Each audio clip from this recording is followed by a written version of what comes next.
Iti met Ilocanja Sumagmamano nga umili iti Ilocos Norte. Naipaayan iti Titulo ti daga babaen iti Ilocos Norte Handog Titulo program. Ken plano a 15 billion worth land development project iti Laoag City, makaipaay iti ad-ado at trabaho kadagiti umili. Ada report ni Diane Monica Tukay.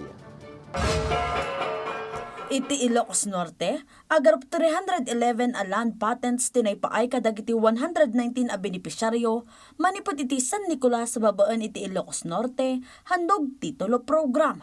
Babaen iti Revenue Generation and Land Administration Reforms ken Free Land Titling Program, dagiti LGU ti Ilocos Norte ket nakabukod iti sistematiko a land information system ken napasaya at ti real property transactions.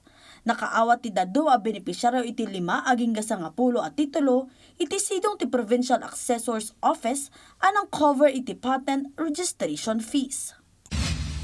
Kabayatan na, mapangpanggap ang manayunan ti panggadan dagiti umili iti panakaipasdak iti 15 billion land development iti Ilocanja Coast Town, iti Barangay Kalayab, Laoag City, babaen iti maysa a real estate company. Buklan ti Ilocanja Beach Village iti 84 hectares, 19.4 hectares kat para iti exclusive gated residential village nga daan iti direct a beach access. Ti target market iti daytoy alotlote kat dagiti balikbayan wenno retirees nga inisyal a may tukon iti 23,000 pesos iti kada metro kwadrado.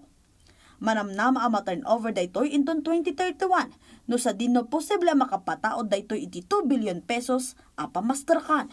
Daytoy ti kaunaan a village nga maadaan iti underground cabling system para iti amin nga electrical ken telecommunication services. Tapno may preserba ti panoramic view ti beachside development.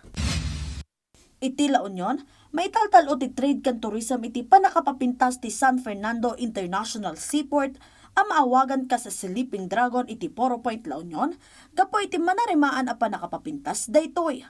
Tinasao a seaport kat adaan iti advantage, gapo iti strategic route no ikumpara iti dadduma a ports.